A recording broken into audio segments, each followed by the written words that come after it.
Good afternoon students. ये जो है वो फर्स्ट चैप्टर का थर्ड पार्ट है ना। लास्ट मैंने ये आप लोगों को बताई थी, है ना, कि जो गालापागोस आइलैंड्स में इस टाइप के एनिमल्स मिले थे जो कि क्या थे, बहुत एक दूसरे से डिफरेंट थे, तो सब में डाइवर्सिटीज़ थी, है ना।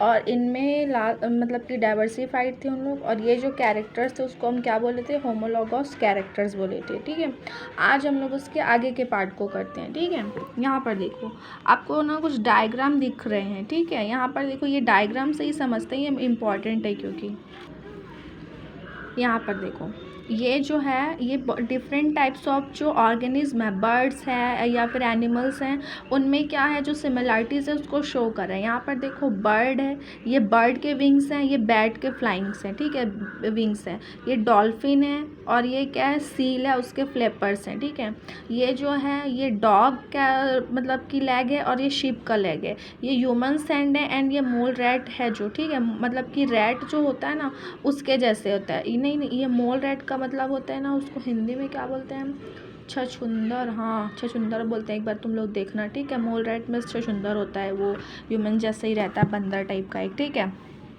ये हैंड आपको देखने से तो मतलब कि देख रहे हो तो आपको सिमिलर ही नज़र आएगा। ठीक है, यहाँ पर देखो you can observe the wings of rat and flippers of dolphins. यहाँ पर देखो ये विंग्स हैं और ये फ्लिपर्स है। फ्लिपर्स मतलब जो फड़फड़ाता नहीं, ऐसे पंजा मारता है, उसको बोलते हैं। ठीक है, dolphins and seal for lime of सीप एंड डॉग्स और वेल एज ह्यूमन्स एंड माइस। ठीक है, यहाँ पर आप देखोगे इसके बर्ड्स के जो विंग्स हैं, ये फ्लिपर्स हैं, ये लेग्स है और ये जो हैंड है, आपको एक जैसे दिखाई दे रहे हैं, लेकिन जो एनिमल्स हैं या ऑर्गेनिज्म है ना, वो सब डिफरेंट है ना। All apparently have the similar sets of bones of them, as for the example humerus। Humerus मतलब ये जो हड्डियाँ वगैरह जो बात होती है ना उसकी बात बोलते हैं। ठीक है, तो ह्यूमरस एंड अल्ना। अल्ना का मतलब क्या होता है, ये जो कोहनी होती है ना, अपनी हाथ की कोहनी, जिसको हम वो भी बोलते हैं एल्बो, उसको बोलते हैं। ठीक है, are prominently visible in the all this organism. This suggest the common ancestry. Common ancestry का मतलब क्या होता है, जो हमारे पूर्वज वगैरह हैं वो एक जैसे ही होंगे। ठीक है, तो ये इनके कॉमन एंसेस्टर्स दिख रहे हैं कि बोन्स वगैरह सब एक जैसे हैं, इस टाइप का। ठीक है, this organism through the appendages are used differently in dolphins, bats, ships and humans characters and indicate similar origin but diverse function are called homologous organs। मतलब कि दिखाई तो एक जैसे दिखते हैं, मतलब कि और वर्क भी लगभग सेम एक ही जैसे करते हैं। ये क्या है, मतलब कि डिफरेंट टाइप की बॉडीज़ हैं और ऑर्गन क्या है, सेम है, तो उसको हम क्या कहते हैं, होमोलॉगस। ठीक है, मतलब कि देखो शिप और डॉग डिफरेंट ऑर्गेनिज्म है, seal and dolphin different organism है, ह्यूमन और जो मोल रैट है वो भी डिफरेंट ऑर्गेनिज्म है, लेकिन उनके ऑर्गन क्या है, ऑलमोस्ट सेम है, तो इसको हम क्या कहते हैं, होमोलॉगस ऑर्गन्स कहते हैं। ठीक है, Contrary to this, we find functional similarity in organ of different origin like a wings of bird and butterfly। तो यहाँ पर ना होमोलॉगस कैरेक्टर भी इसी से रिलेटेड है कि जो दिखाई भी एक जैसे देते हैं और वर्क भी एक जैसा करते हैं। ठीक है, मतलब कि उनकी क्या बोलते हैं उसको हम लोग कि स्ट्रक्चरली एंड फंक्शनली वो दोनों सिमिलर होते हैं, उसको हम क्या कहते हैं, होमोलॉगस कैरेक्टर्स कहते हैं। ठीक है, लेकिन यहाँ पर देखो अब बात हो रही है origin like Winx of bird and butterflies. देखो बटरफ्लाइज के पास भी विंग्स हैं और बर्ड्स के पास भी विंग्स हैं, लेकिन आपको पता है जो बर्ड का विंग है, we can call such organ as analogous organ. अब ये कैसे एनालॉगस ऑर्गन्स हो गया, तो बताओ, जो विंग्स ऑफ बर्ड हैं वो उसका फ्लिपर्स है, बस उड़ने का वर्क करता है, लेकिन जो बटरफ्लाई की विंग्स है ना वो उसकी पूरी की पूरी स्किन है। ठीक है, तो while the wings of bird have are developed from their fore limbs, मतलब उसके पैरों से स्टार्ट होता है, बता रहे। ठीक है, और butterfly mainly from their skin, और जो बटरफ्लाई है वो अपनी स्किन से बनना स्टार्ट करते हैं। ठीक है,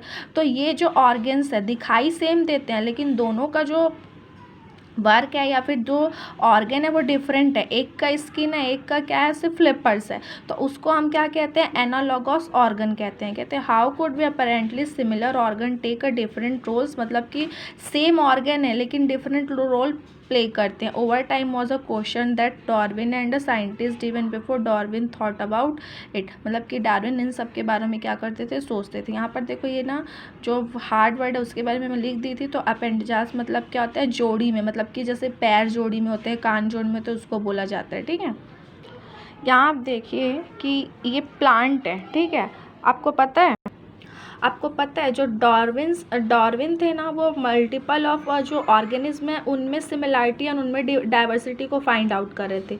लेकिन उन्हीं के साथ एक और साइंटिस्ट थे, उनका नेम क्या था, अल्फ्रेड रसेल। क्या नाम था उनका, अल्फ्रेड रसेल वेलेस नाम था। ठीक है, ये याद रखना कि जो वॉयेज ऑफ बीगल था उसमें 2 साइंटिस्ट थे, एक तो थे डार्विन जिनके बारे में हम बहुत कुछ पढ़ चुके हैं, और एक थे अल्फ्रेड रसेल वेलेस। जो अल्फ्रेड रसेल वेलेस थे ना, वो ये जो प्लांट्स थे ना उनमें डाइवर्सिटीज़ और इनकी सिलेक्शन के बारे में क्या कर रहे थे, रिसर्च कर रहे थे। अब जैसे ये डायग्राम देखोगे तो शायद मे भी तुमको थोड़ा सा समझ आए। यहाँ पर देखो ये क्या है, radish plants growing in the field, ये फील्ड में लगा हुआ है।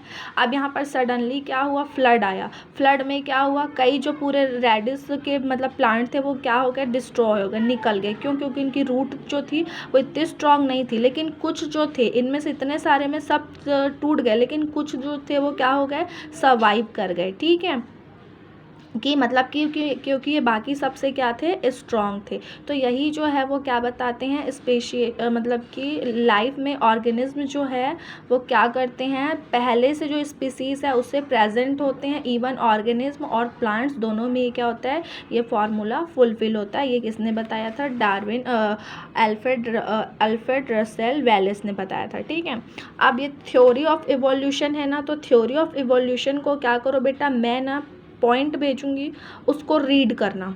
ठीक है, यहाँ पर देखो कि सबसे पहली बात तो जी जो थ्योरीज ऑफ ये थी ना इवोल्यूशन, जो डार्विन की, जो दोनों ही डार्विन और वेलेस दोनों ही ने एक साथ किया था, उसमें क्या होता है, जो भी स्पीसीज़ होती है, जो भी ऑर्गेनिज्म होते हैं वो पहले से प्रेजेंट होते हैं और वही क्या होते हैं, डाइवर्सिफाइड होते हैं। जैसे कि यहाँ पर देखो 1 नंबर स्टार्ट हो रहा है, 1 से ही ये क्या हो गए, इसके 2 किड्स हो गए, तो दोनों में डाइवर्सिटीज़ हो गई। यहाँ पर डाइवर्सिटीज़ हो गई।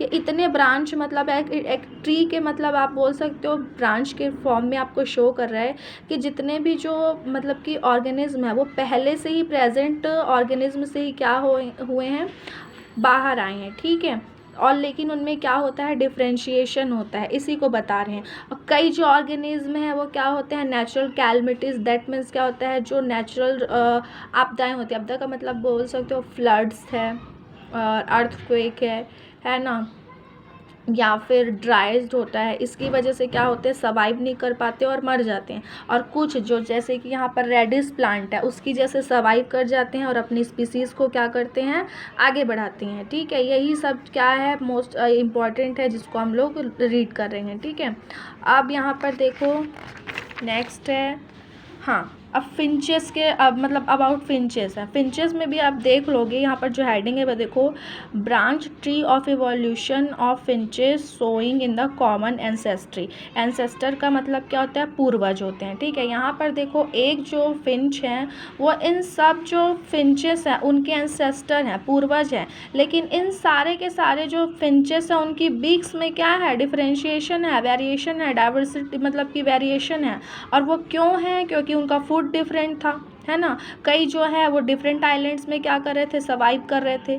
तो इसी की वजह से इनमें क्या हो गई है, डाइवर्सिटी मिल गई है, बता रहे हैं। ठीक है, क्यों, क्योंकि उनके एंसेस्टर तो वही हैं, लेकिन जो इन्वायरमेंट था, उनका जो एटमॉस्फेयर था वो क्या है, डिफरेंट था, उनका फूड डिफरेंट था, जिसकी वजह से उनमें थोड़ी थोड़ी क्या हो गई है, वेरिएशन मिल गई है, डाइवर्सिटीज़ मिल गई है। ठीक है, अब यहाँ पर देखिए नेक्स्ट है adoption and speciation.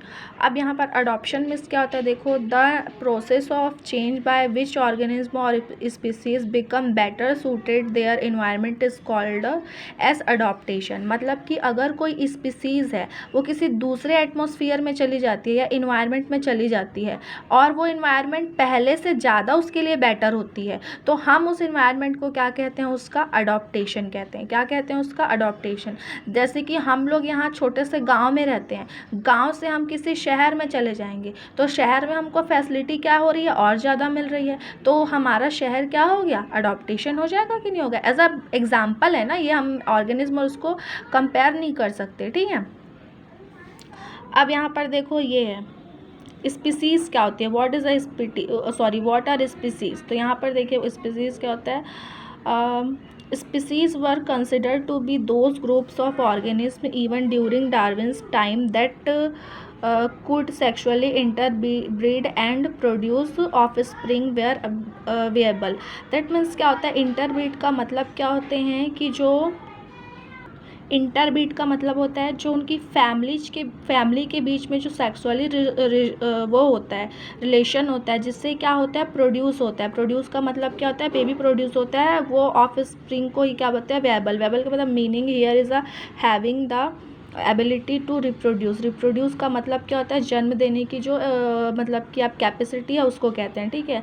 The definition of species on basis of their ability to interbreed sexually is considered as a biological species. That means आपको सीधे सीधे पता रहना चाहिए कि जो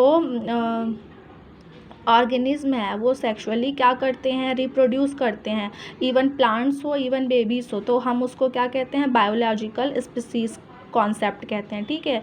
इसमें इतना ही इंपॉर्टेंट है, और ज़्यादा तो मुझे नज़र नहीं आ रहा है कि मैं इसको बता सकूं आपको, वो कर सकूं। हाँ ये बॉक्स देखो, ये इंपॉर्टेंट है। Darwin and written the book on the origin of species by natural selection, ठीक है। इन्होंने नेचुरल सिलेक्शन पे क्या की थी, एक बुक लिखी थी। While the Wallace the book Darwinism, और वेलेस ने जो बुक लिखी थी उसका नाम क्या था, डार्विनिज्म था, ठीक है। In this way propose to evolutionary theory and provided evidences for the same. These books were published in the year 1859 and 1889 respectively। मतलब कि डार्विन की जो बुक है वो 1859 में पब्लिश हुई थी, और जो वेलेस है उनकी बुक 1889 में क्या हो गई थी, पब्लिश हुई थी। इन्होंने क्या किया था, जो थ्योरी ऑफ ऑर्गेनिज्म है या फिर थ्योरी ऑफ स्पेशिएशन है उसको समझने में क्या हुआ था, सभी साइंटिस्ट को हेल्प किया था, ठीक है। तो आज मैं चैप्टर कंप्लीट करती हूँ। अगर किसी के पास नोट्स नहीं होंगे तो मैसेज में बता देना कि मैम नोट्स भी भेज दीजिए, क्योंकि मुझे पता नहीं है, मैं बहुत पहले भेजी थी, ठीक है। तो वो नोट्स कर लीजिएगा आप, ठीक है। चलो बाय।